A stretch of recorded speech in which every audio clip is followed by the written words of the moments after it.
What's good, YouTube? It's your boy Entre Mike with an Entre short for entrepreneur. And today we got a special video. We got me and my boy Midwest Box Trucking. We're gonna be going over the box truck game and going over a few topics like how he got into the industry, if it's worth it to get into this industry anymore, and really just the lifestyle of box trucking. So if you guys want to stay tuned for this video, it's gonna be a treat. Make sure you like the button, subscribe to the channel, and drop a comment on what you want to see next.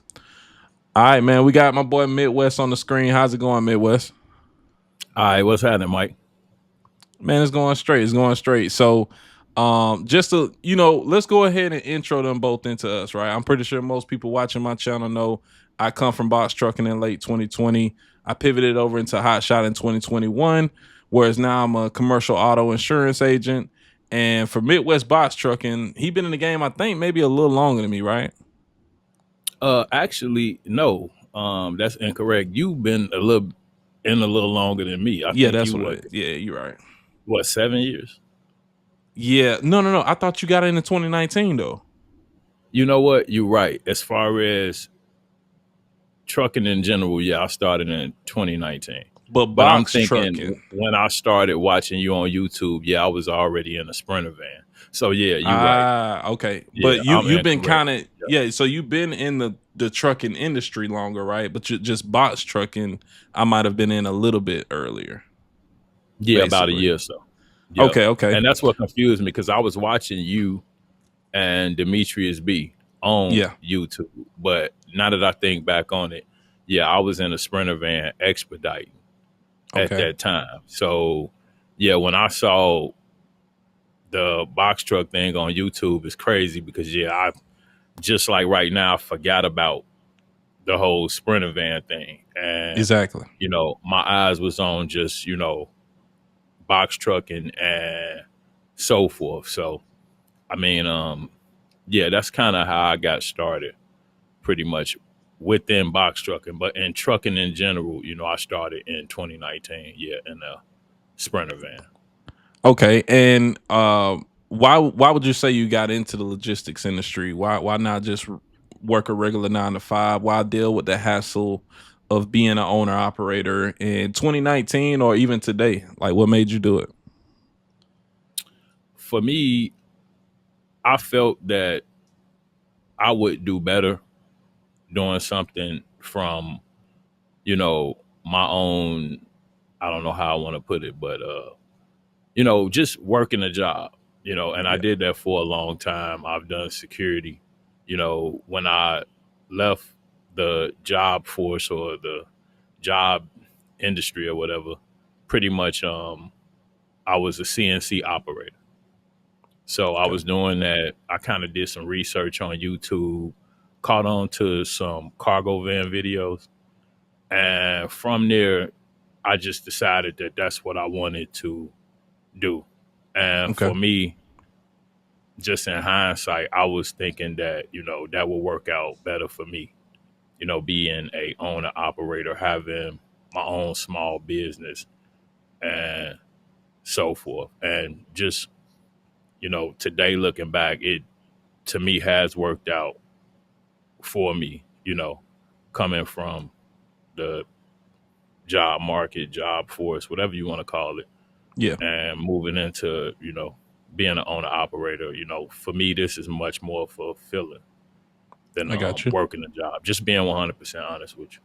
For me, it was a little different, but this video is more tailored towards you and your operations, right? So, Right. as far as over the road or staying regional, um, working off of spot market load boards, you got DAT truck stop, you got gig apps, etc.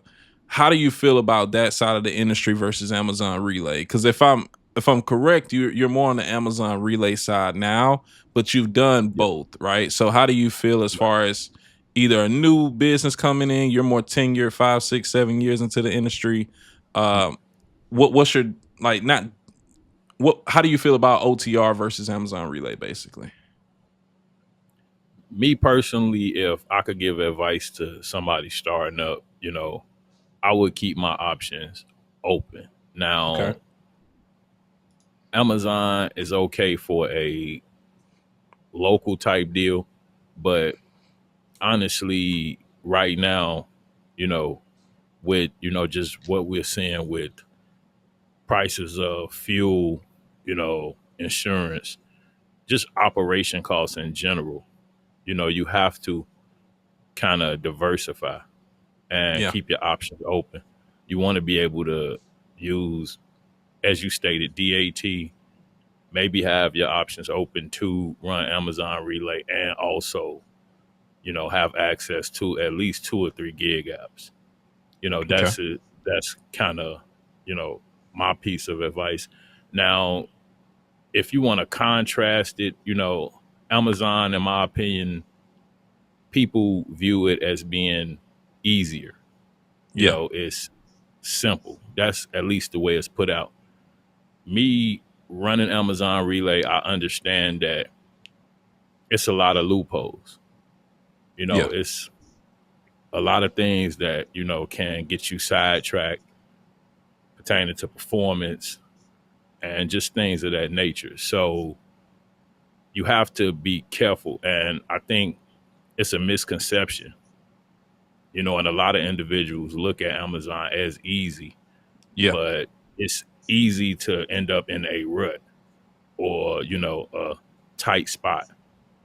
You start out and it's simple, but, one small mistake can end you up in, a tough spot. So that's just something that individuals have to consider. But just on a broader scope, it is, you know, more locally. So Yeah. most of the routes that we run, you can complete them in 4 to 8 hours tops. They do have some stuff that, you know, go into maybe a state or two over. We'll see runs that'll run into Minnesota every blue moon, Ohio every blue moon, but we see a lot of Indiana, Iowa, things of that nature. But most of the stuff that we run, as I stated, is, you know, 2 to 300 miles max. Yeah. And, you'll see some facility to facility runs that'll come up that, may run a little longer. But yeah, it's more a local type of thing. And I think that's why a lot of individuals look at it as being easy. But yeah, it's difficult for a lot of individuals. Do you fall into the boat? And this kind of, I just thought about this on the spot. Do you fall into the boat to believing that it's enough for everybody? Like how does supply and demand weigh out for Amazon Relay? Because you're in the Midwest. That's why the name is Midwest Box Trucking out in Illinois. Right. But Exactly.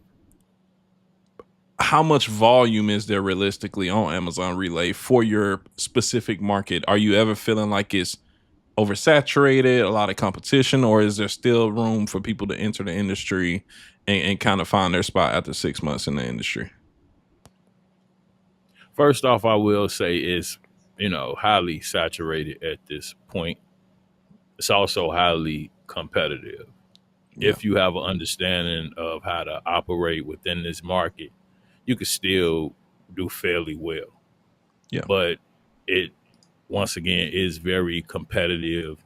And for a newer individual with a limited amount of experience, it can be a challenge. And you will see individuals that may have heard from here or there that, hey, the Midwest is popping.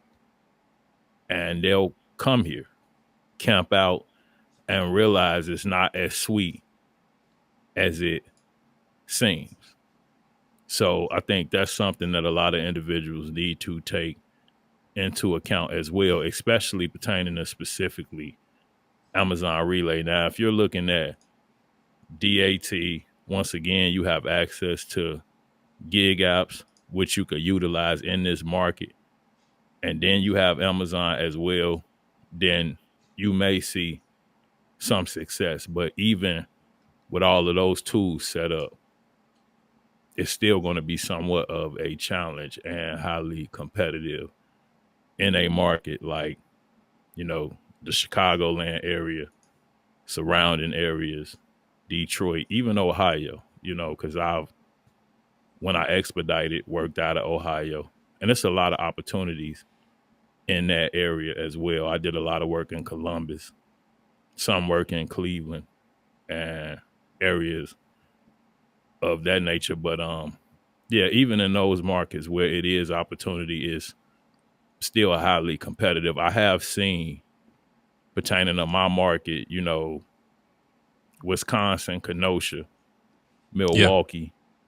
It's a lot of opportunities up in those regions. I think just because a lot of individuals don't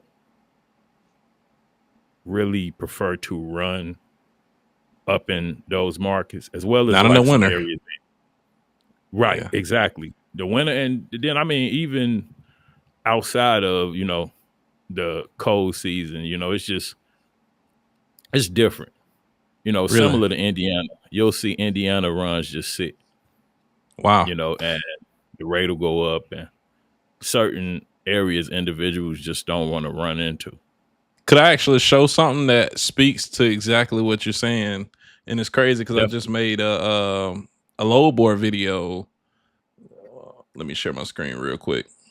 Yeah, I don't know if you can see the map right now. What I got on DAT, but this is the national van demand and capacity. And if you notice, all OTR like load to truck ratios, meaning for every single load in the area, it shows how many trucks are there. Illinois is the lowest in the country right now.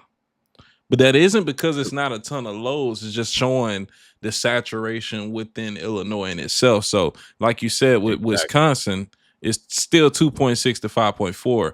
And Indiana is still 2.6 to 5.4. If anything, the Southeast and South Central, that's kind of where the most load availability is. And it's a shock to me because I always kept my truck in the Midwest, and I ain't gonna lie, I was extremely profitable in the times I was running with hot shot box truck. It didn't matter the equipment, honestly. But you're starting to Right. see Illinois kind of get squeezed in a sense. So you living in a very And great market where freight and a lot of warehouses are is almost mhm. being like it's almost taking it down in a sense. Cause you kind of seeing it begin to mirror Georgia, Atlanta. Yeah, Because exactly. when you guys started out, before I was on YouTube, you know, that was the saturated market. Like everybody talked about how saturated Georgia, Atlanta was, how on every corner you would see a box truck, in every yard you Yeah. would see a box truck, like they were abundant. And in Illinois, at that point, it was still plentiful. Like we kind of laughed and scoffed at, you know, Yeah, it those was. conversations. And slowly but surely, within 2 years, we began to mirror what you guys were seeing in your market. But let's talk Yeah. into I guess the numbers and what you do, right? We're not going to go too deep into profits, but what's the most that you've ever grossed in a week, if you don't mind me asking? And even if it's not realistic in this market, I just want to kind of give a newcomer what's the possibility for a regional Midwest driver with a box truck. The most I've ever grossed in 1 week with one truck, one operator, was 6,500. Okay. And another week I grossed 64. Okay. One truck, one owner operator. And I have had an operation where I've had drivers. You know, it was a time where I had up to 8 employees. So with drivers, I never saw a total gross of more than about 5,000 a Okay. week. Per driver. Right. Yeah. With Yeah. I a got you. I driver got you. in a truck. But myself, one driver, one truck, I've achieved 6,500 1 week and 64 another. Okay. But that is, to be fair, like you don't run as many miles as somebody who goes over the road like myself. Because me personally, I've been able to do 9,200 in a week with my hot Right. shot. But see, I'm Right. I'm going from Georgia to Wisconsin, Wisconsin to Texas, Texas back to Florida. Like I'm going, 3,500 miles for that, whereas you probably did for that 6,500 maybe 1,500 miles. So your rate per mile was much higher. You feel like maybe more than that? Maybe Maybe 2,500 2,000. Yeah, miles. that's fair then. Yep. Still a Yeah. pretty good rate per mile. But all I'm saying is that I had Definitely. to really partial Run. uploads and run, 3,500, maybe 3,700 miles in order to attain that.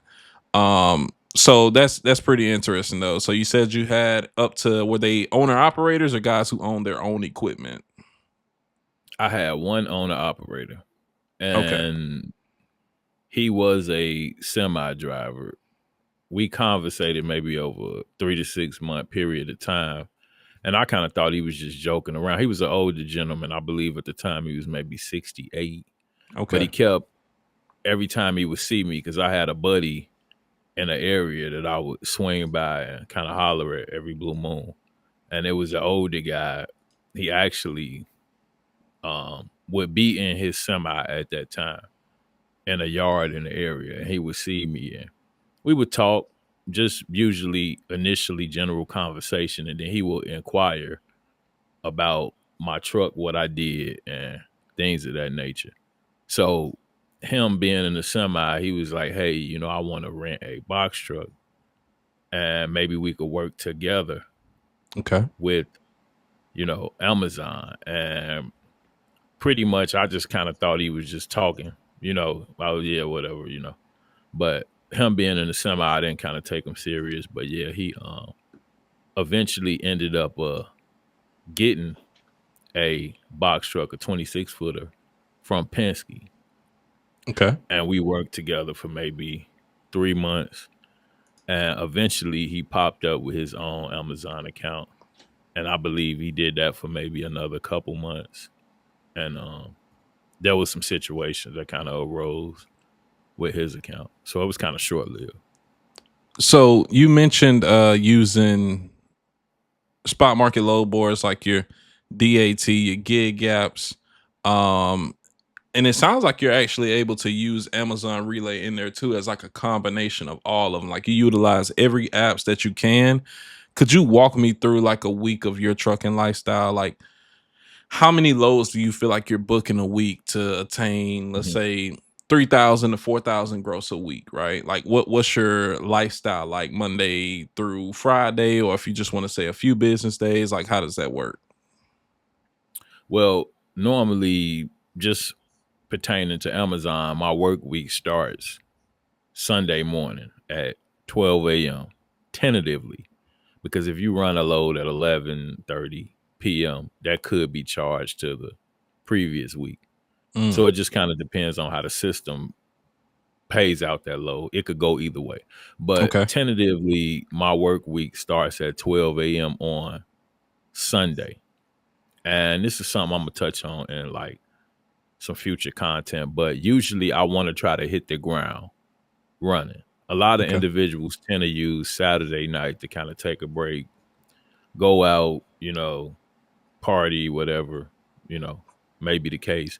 But usually for me, if you could get that jump start Saturday night into Sunday morning with a profitable load, and usually on the load boards in general, even DAT, you'll see more opportunities Saturday and Sunday that come up due to owner operators not actually being in trucks, especially with Amazon. But I've seen them on DAT as well. Now, this was during the prime Yeah. sales, but yeah, during that time, it was a lot of opportunities due to Amazon not being able to move loads. But yeah, typically on a Saturday night, during the day on Sunday, usually owner operators are out of the trucks.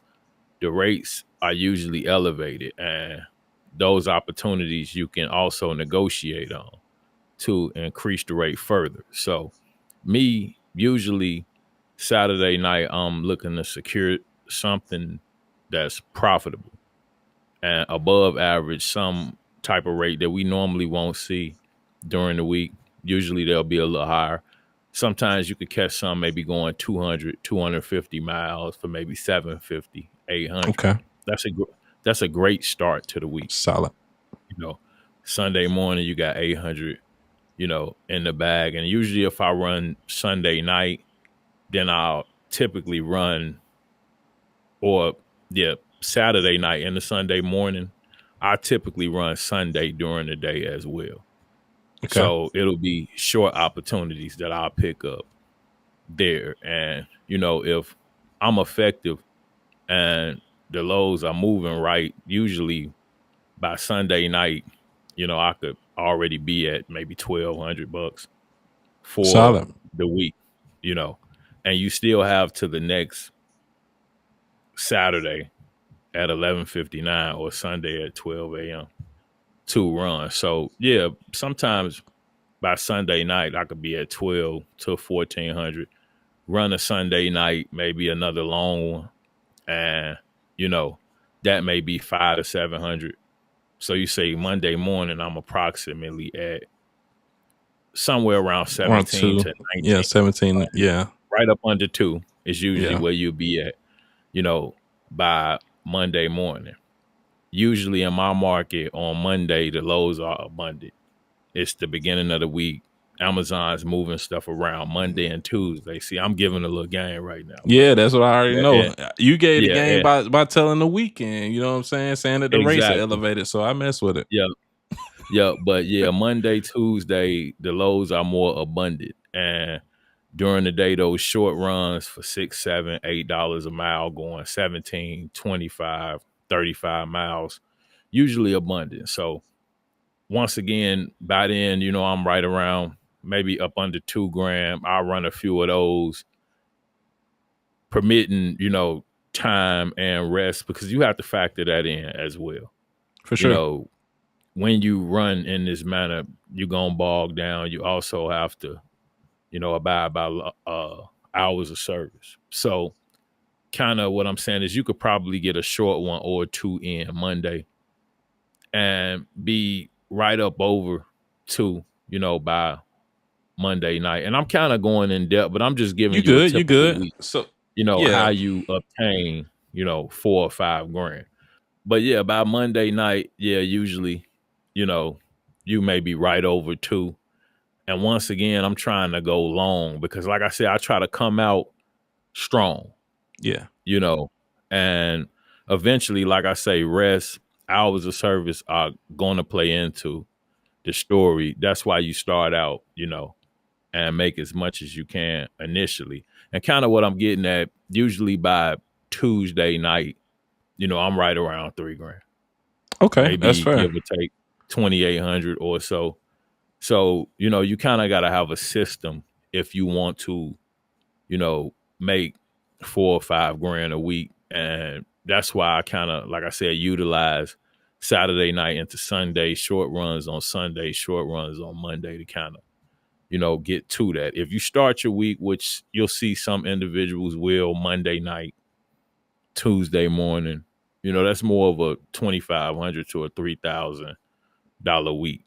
Yeah, some You're not slight. gonna see, right, 5 grand running in that manner unless you have some stuff set up, relationships with brokers where you have scheduled freight, Yeah, where hey, Monday through Friday, I'm gonna make $1,000. Then that's different. But in most instances, individuals that's just running directly off the spot market, you got to get started early early. and out of the gate, run hard, and you'll have that leeway to kind of take a break Wednesday, Thursday, because that's something that I was going to get into. Thursday in my market, for some reason, during the day seems extremely slow on Okay. those daytime short routes. 6, 7, $8 a mile short, 15, 25, 35 mile runs. For some reason on Thursday, from my experience, it's less abundant. So I found myself sitting, in the truck, in the gym, working out, looking, and the lows are just not popping up the way they do on Monday and Tuesday. Wednesday kind of iffy. But in my opinion, Thursday is extremely slow. And then Friday, everybody then kind of got paid, people paying bills, running errands, it's abundant. Yeah. So So usually Friday is abundant. okay. Yep. So let me say this Yep. too, then, because we touched into the gross numbers, right? As Mhm. far as the lifestyle, I know you have a child or two. 2 kids. I have a daughter that lives in Georgia. It's probably Okay, really yeah, close to you you. did tell me that. Yeah, you Yeah, did tell me that. Okay, she's 19. She's in okay, college. that's what's up. Yeah, That's what's up. So you yeah, have children, and from what I understand, your son is always around. What's that yeah. like He's being in he's 5. his? Okay, he's 5 years old then. What's Yeah. that like having a younger child and being a trucker knowing, dad's gonna be gone from time to time. You still gotta make time. You still gotta maybe not pick him up from school in other instances, but just being a dad, but knowing you gotta be away on the weekend sometimes. How's that like for your mental? Uh Mhm. what's that like? You know what I mean? It's rough. Now I will say my son is a joy. So all of the family members are pulling for this kid. Is into if I brought him down and let you, yeah, he's all into the planets, black holes, maybe Science, huh? Pluto's not a planet. Yeah. It's a dwarf planet, like 5 years old. He can count to 100. So kind of what I'm getting at is, you know, everybody's pulling at him. So that kind of helps because he spends a lot of time with other family members. But there is times that he's asking for dad. Yeah. He has his weeks where, he just, I miss daddy, I miss daddy, so yeah, it's situations like that it tugs at you and you have to try to find some type of balance, like For sure. he just pretty much graduated. He's going to kindergarten, Okay. actually in a week or so. So, Nice. you have stuff like that comes up, and you got to be present for that, and it's rough. It's a challenge. I manage it. Sometimes you find yourself working all night, parking the truck, jumping in the car, driving an hour and a half, taking a shower, getting dressed, going to a grad. That's life. Yeah. And it comes with the territory. And I do it many days. And like That's I what's said, up. I also have a daughter.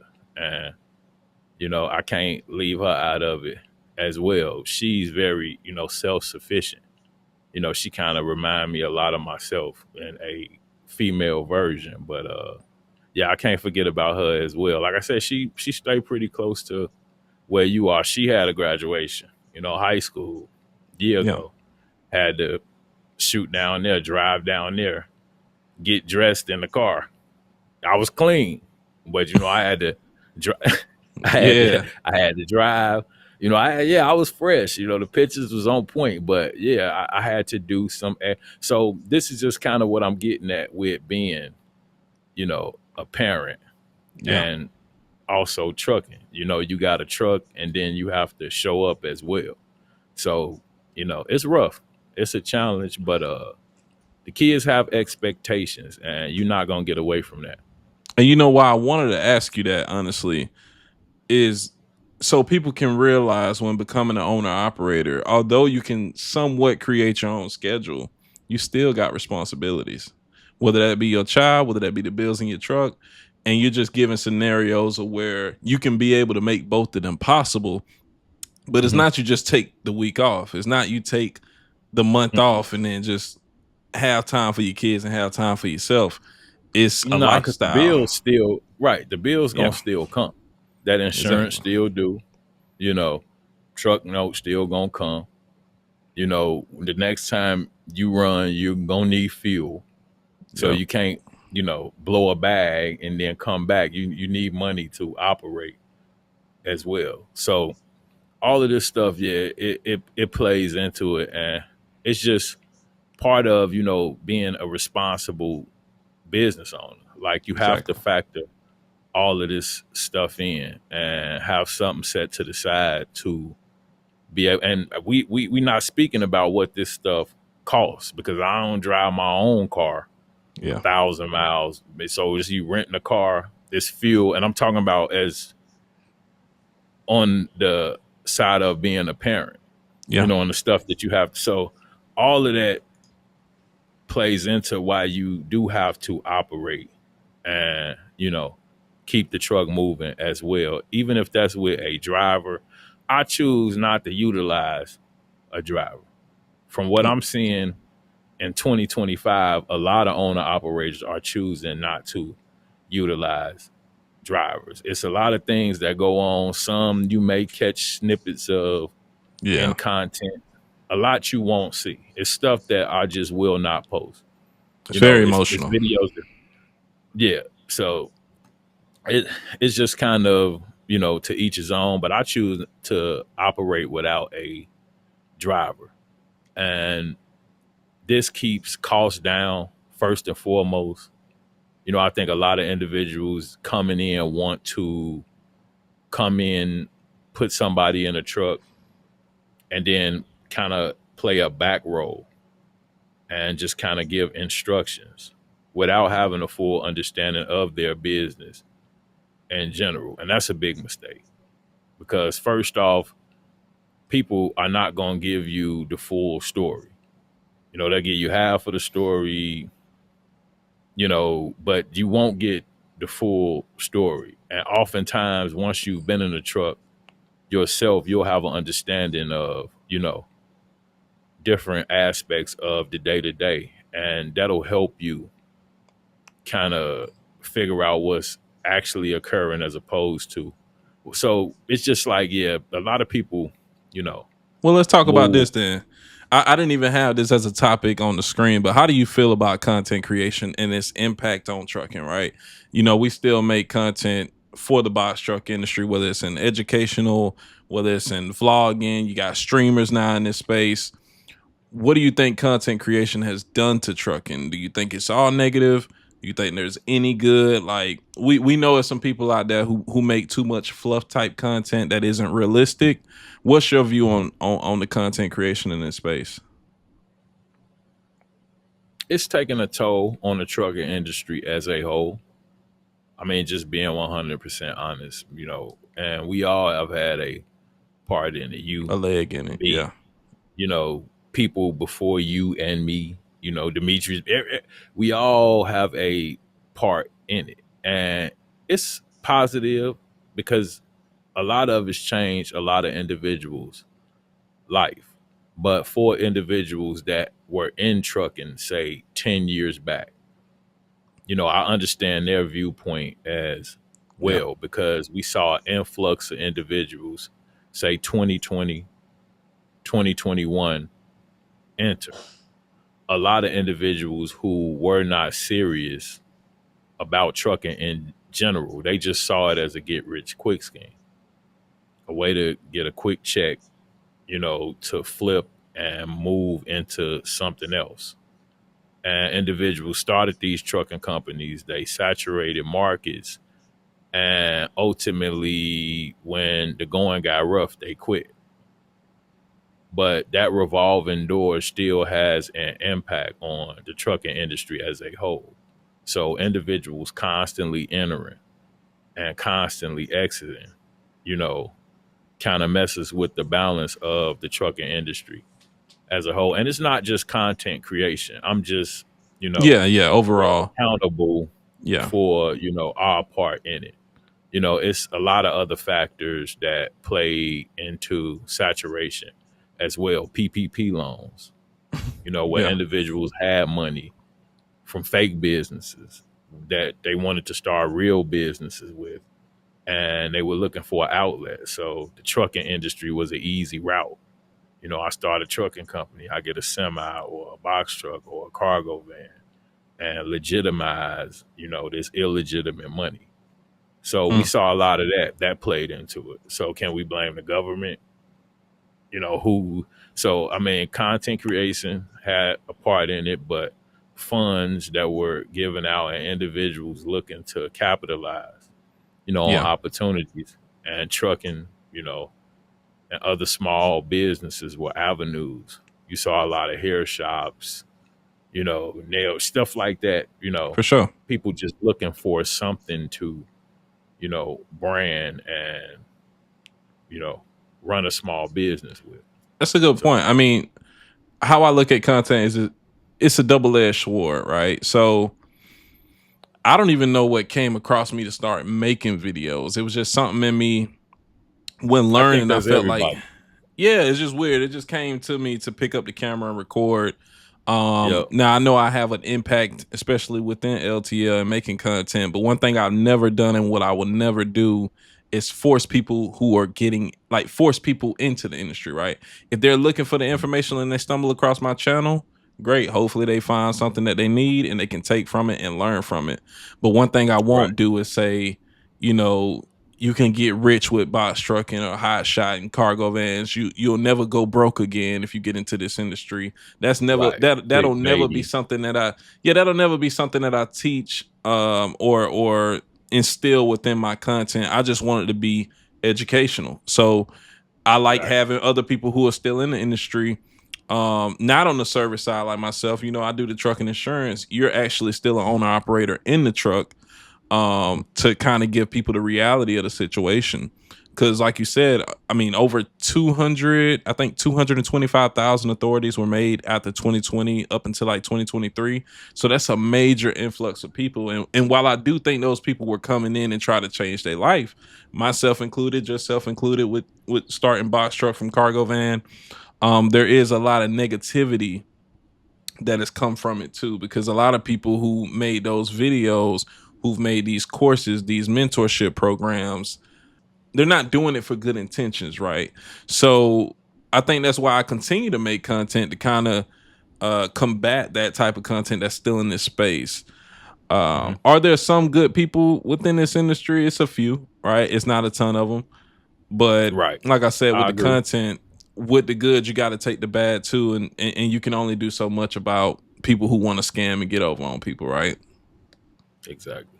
All right, so on to the next question. Do you still think it's possible for people to start today, or not? I think that is definitely possible. Anything is possible, first and foremost, but it's Yeah. definitely possible to start a trucking company in 2025. First and foremost, I would just advise an individual to start small with, and it's common sense, but sometimes common sense ain't so common. I would start with the least amount of overhead as possible. And I've talked about this in the past. A while ago, you could start, you know, a little higher on the totem pole and be successful, but just with overhead and the cost of operating right now, I would limit any type of obstacles pertaining to high overhead, limited availability. I was talking to somebody that, was kind of speaking about working his 9 to 5 and trying to kind of truck on the No, side. sir. Yeah, I just advised him that you kind of limiting yourself first and foremost, and just setting yourself up for failure over the long haul. Because if you don't have, you know, the full attention to give to your trucking company, especially on a startup, you know, it's highly unlikely that you will be successful, over the long haul. No, I agree. So yeah, just keeping your costs down and not overpaying for something you don't understand. I always speak on that. So if Yep, you're gonna get a exactly. box truck, I'm not saying you got to go get a used 2012 box truck for 15,000 and pay cash for it, so you have no overhead. You just need to pay the right amount of money to get a mechanic out there and know what you're buying. And if you're gonna buy something and you don't know, like, why would you buy $100,000 or $80,000 box truck, but you don't know anything about the box truck industry? You don't know how you're gonna book your first load. You don't know where you'll get your first contract. You don't know how you're gonna even maintenance the truck. You don't know the reality of the lifestyle that comes behind starting a trucking company, but you go and you get $80,000, 50, $60,000 into debt. I don't think that's smart. So just make sure you're doing the appropriate amount of research. You got people like even Midwest who got his consultation link in the description. Chop it up with some of these people who actually been in this industry, who are in your market, and can give you more tips and pointers to survive and thrive in this industry. Versus as soon as you start, you act like nobody told you in your first 6 months it was going to be tough booking loads, right? And how you can get around that. What gig gaps, what load boards should you be downloading? What areas and markets you should be keeping your truck in? I feel like all that stuff is what I try to preach in my content day by day, honestly, at this point. So just take it slow and don't rush because this industry isn't going anywhere. Trust me. Exactly. Um Yeah. all right. So for the next question, how do you go about adjusting your cost per mile as things change in the industry? We were just talking about how fuel has went up probably 10, Yeah. 15% in the last few months. How do you go about crunching the numbers? How important is that to not only you, but every owner operator in this space to be cracking down and crunching the numbers before even thinking about joining the industry? And when you're in the industry, always adjusting to the market with your cost per mile.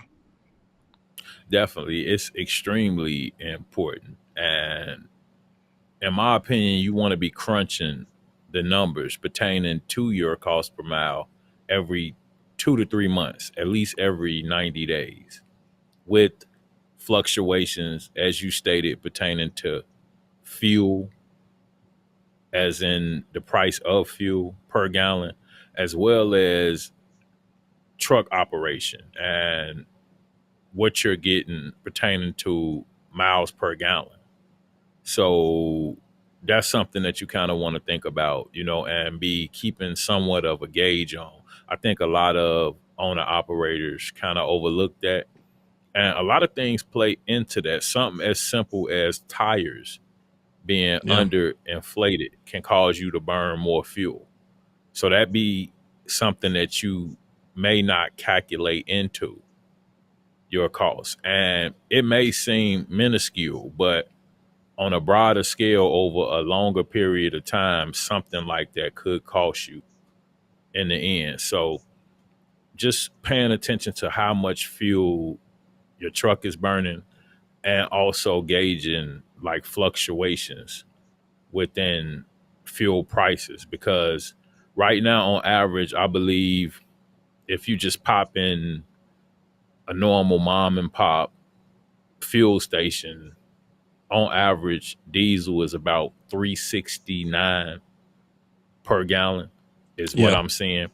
You do a little research, you may get it for 349 a gallon, but overall fuel prices are currently up and on the rise. They're slowly but steadily increasing. And I don't know how long this is going to last, but a lot of this is playing into an increase in a lot of individuals' cost per mile. And you'll see a bunch of individuals that are using a cost per mile from 4 to 6 months ago. And in my opinion, that can be a huge mistake because your calculations are definitely at that point going to be off. Yes, sir. Or an insurance renewal, and you forget to update your insurance numbers. You know what I mean? Exactly. Um, And that point, you've been going off of a set cost per mile for then a for the year. get go, yeah. So But that's you, what so some you, guys so do, you, man. Some guys get in and yeah, they say, "I'm just gonna book loads over $1.70 a mile because X, Y, and Z told me to." They listen to they homeboys or they friends who got similar equipment.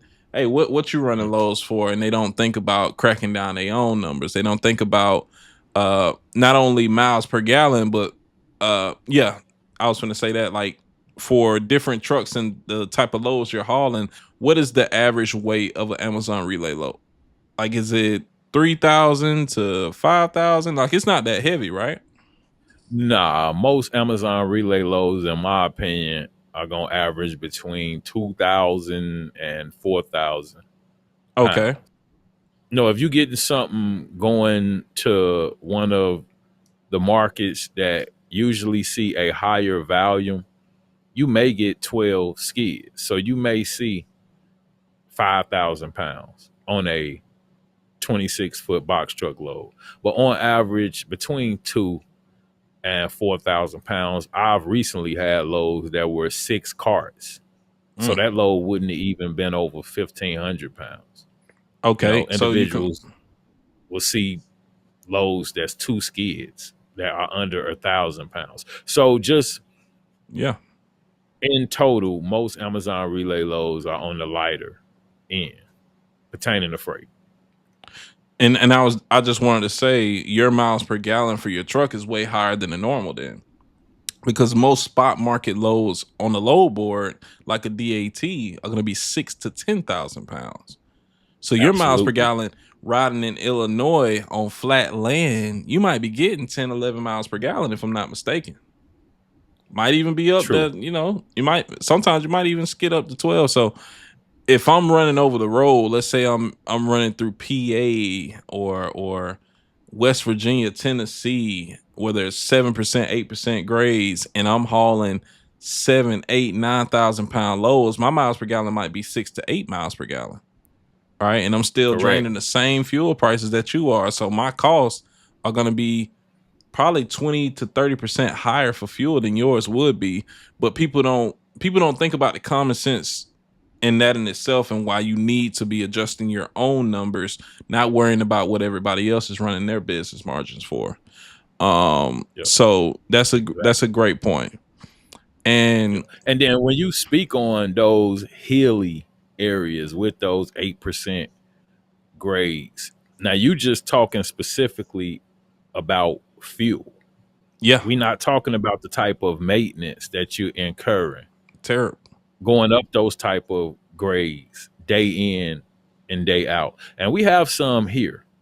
It's some areas where you can get on a grade and it'll be a little rough, but that's how I understand, the toll that takes on a transmission, you know, what that does to your EGR valve and the cooler. The soot build up. I've Yeah. seen individuals go over there and they were running perfectly fine in this market. And the second they went up into the mountains, over in markets similar to yours and Virginia and so forth, EGI clogged up and they're looking for a shop to perform maintenance. Just that quick. So Yeah. it's a difference running, in different markets pertaining to, terrain and, the land and the grades and so forth. Definitely. And not only on engine transmission, but also things like brakes, Yeah. which are highly important, pertaining to commercial motor vehicles. We saw that like during inspections that they were paying a lot of attention to The brakes brakes. Yeah. and Them things air brakes. I know surrounding. folk Yep. probably be keeping their Yep. foot on that brake till they realize they gonna run out of air. And see, I don't know. This is a question that I kind of want to ask you, What's being in that? your market, and I know you're not currently in a truck day in and day out, but Yeah. how often do you see individuals use things like runaway truck ramps and so forth? Because see, I saw a lot of those when I was in a Sprinter van. I didn't see them utilized a lot, maybe once or twice. I But mean, do you're you gonna see a see lot them of them? available, but as far as seeing them on them, like especially down here in the South, like we don't have them much. But once you get up into Tennessee, they start getting used for sure in the Appalachians. So Right. yeah, it's Yep. terrible around there. Other Hmm. than that, though, once you get down into like the Georgia, Alabama, North Carolina, South Carolina, it's Yeah, not too you much good. of it unless you're on the north side of it, right? Hmm. But yeah, as far as brakes though, I have had a lot of brake issues. Yep. Had to change out my Yep. brake pads probably once. I say not once per quarter, probably twice a year. Whereas for you, you probably Which did it makes much sense. less. Yeah, Yeah, a lot less. Yep. And I baby, my brakes. And that's yeah, something that comes with, like I said, operating your own equipment. But I've seen drivers go through a set of brakes and believe it or not, 2 to 3 weeks. If you have a driver that drivers breaks don't your care, truck, boy. similar Yeah, to how they break their car, you're yeah, not gonna have brakes. Me personally, I gauge the red lights and I just come off of the gas and more so let the truck roll to a stop and use the brakes at the end. yeah, And that's how you kind of preserve brakes. But if you come up to a light full speed and 3 seconds before you need to stop, you stop the truck, that's about a month before you gonna run through those pads in. Yeah, anymore. And Exactly. not necessarily. Yeah, it's just Yeah, it's some rough. people just So don't know how to drive, dog. yeah, But I think this would be a great segue into the one of the last topics. What is your long term goal within the box truck industry or trucking industry overall?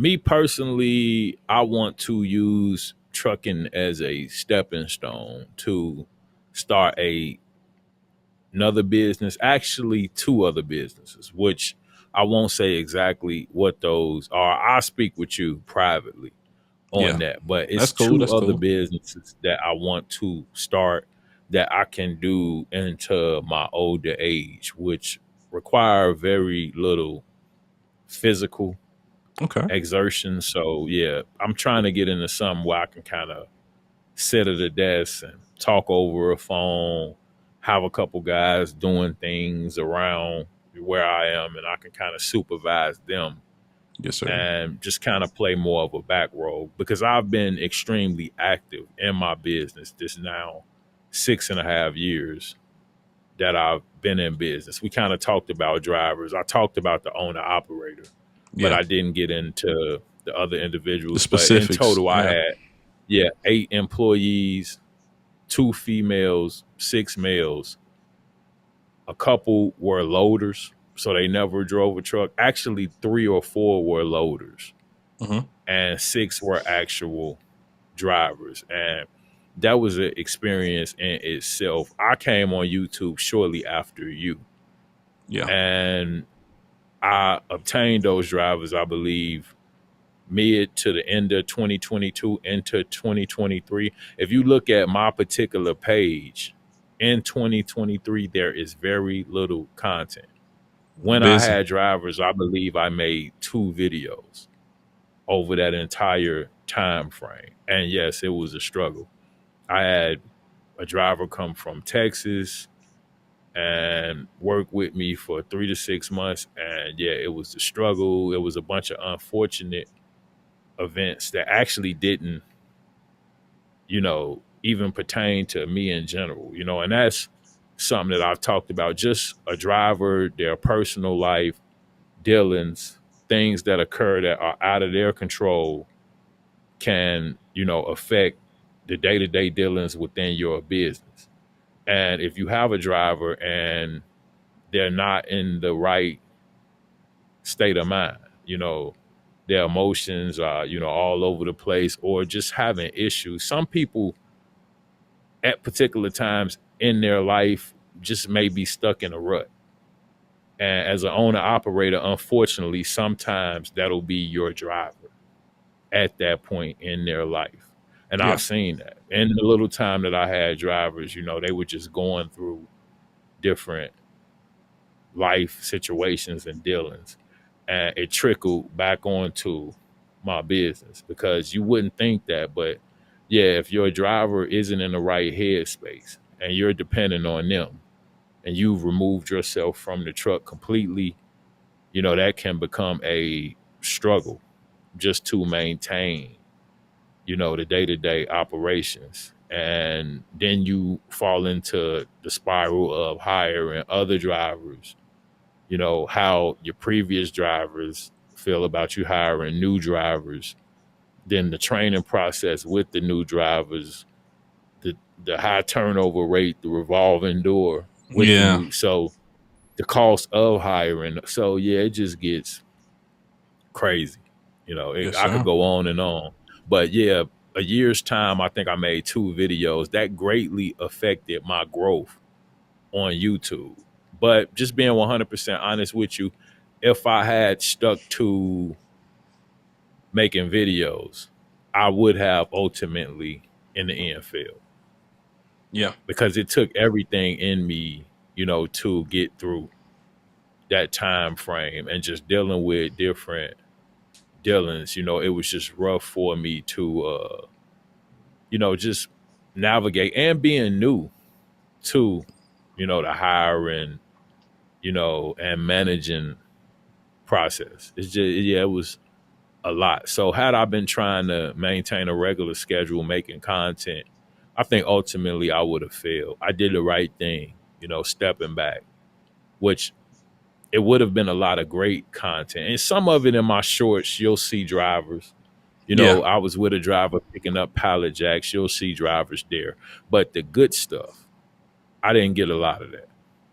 You know, it was rough. And yeah, I was home, but it was times I literally felt like I was still in the truck. And that's what ultimately led me to the decision to say, well, if, I got to pretty much micromanage everything within the business because individuals aren't able to, you know, kind of get through the day to day, then I just might as well remove the employees, take all of the profit for myself and run the truck on my own and manage it how I see fit. I can run when I want, let the truck sit when I want, and so forth. Like even this interview right now, if I had 3 or 4 drivers, my phone would have probably rang like 3 or 4 times, Can't even with concentrate. two, I three feel you. different Yeah. issues. So yeah, that was starting to, wear on me. And I'm like, yeah, it's time to jump back in the truck. Ultimately, that was the decision I made. Yeah. If you could start over, what would you have done differently then? That's If a you would great have question. done it differently. Yep. Yep. Well, first and foremost, I stated how I was in a cargo van. I started in 2019. I actually had 4 cargo vans total, a Okay. Sprinter and then 3 smaller ones. But ultimately, yeah, sometime around the time you started making content. Now, I wasn't on YouTube, but I was in a cargo van. I'm expediting, so I'm probably in South Carolina, Georgia, Alabama, one of those states, because that was one of the lanes that I expedited through. But yeah, I was catching you guys' videos and just being honest, at that point, as opposed to renting, I would have bought a truck. Yeah. Because I sold my Sprinter van and the value on that Sprinter van increased while I had it, which is rare. Yeah. Normally the value decreases, but on my Sprinter van, when I bought it, you know, it was at one point and the demand for those vans had gone up while I COVID. was in it. So Yeah. pretty much, yeah, it was a great sale. At that point, I would have immediately, instead of renting and filling it out. But this is part of, starting a business, scaling a business, just understanding different aspects. But yeah, I would have, when I got out of the Sprinter, got a box truck first and foremost, my own and not rent it. And that would have cut my overhead immediately. I saw a lot of profit as opposed to what I gave to Enterprise. And, I have a great relationship with Enterprise, but yeah, renting a box truck for 2 years wasn't cost effective. So that was a big mistake initially. Maybe 6 months max, but I should have got out of that rental quicker. I got a little comfortable. So Okay. that was the first mistake I made. And secondly, 2022, I was way up pertaining to profits, what I had in the bank and so forth. Things were rolling, I think, for everybody at that point. Yeah. So secondly, I wouldn't have jumped out and started hiring drivers. I would have bought a truck, stayed in the truck on my own, and yeah, I would be in a different spot now. But it's all part of growing in business. So yeah, if I could go back, I would have bought a truck in 2022 as opposed to late 2023, I believe, Yeah. or late 2021. I would have bought a truck. So because I believe that's when I was kind of consuming the content and getting into it, and I was just uncertain.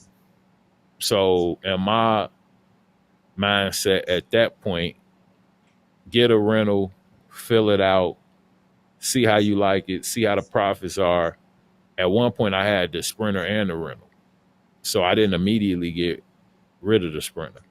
Hmm. And yeah, it was just I was fickle and kind of hesitating. And yeah, that cost me. So just buying the box truck late 2021 and then not hiring drivers late 2022.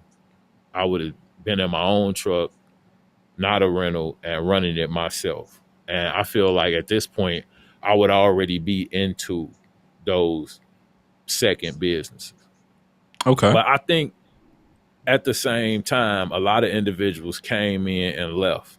Individuals that were making content with you, and I won't Yeah. put their name out there, No, I know, you I know. know. And it's Yeah, not yeah. not Demetrius. I'm talking about other content Yeah, creators that yeah. I were probably could guess around them. that within the last couple years. So exactly. So I feel blessed to have been able to maintain Yeah. 6.5 years and trucking in general. So I kind of don't harp on mistakes that I made, but yeah, those were two grave mistakes. The not pulling the trigger on the truck early 2021 while the going was good, because that's when the money was made.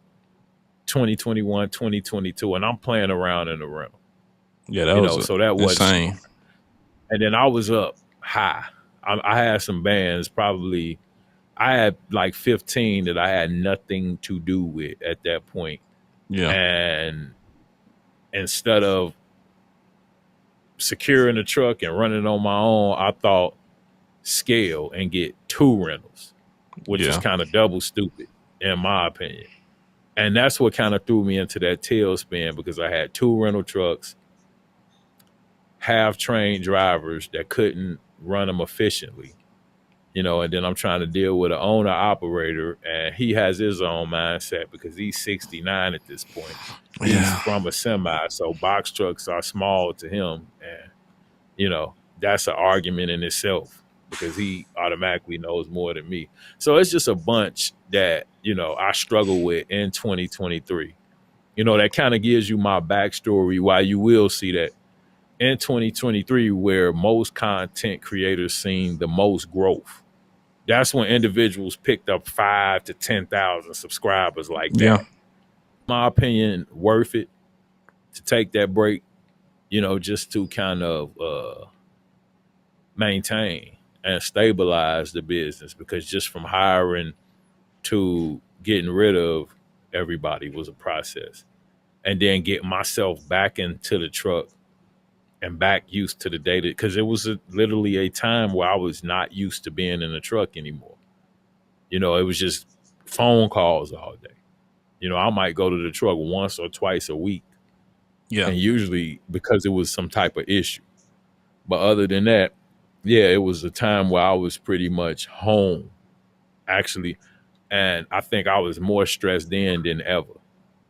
So that just kind of gives you, the scope of my, as you said, little disappearance. And, I resurfaced in 2024, I believe, and stronger than ever. But yeah, I took some losses and, learned some lessons. And yeah, that's when I was able to pick back up on the content. Yes, sir. And let me do this. Is there anything you want to leave off to that either new person who hasn't started or the person who's still trying to keep it going, to kind of leave with them before this video ends? Yeah, if you new and, aspiring to get started or just getting started, like I said, I would first and foremost just do everything in my power to control, overhead, keep it at a minimum.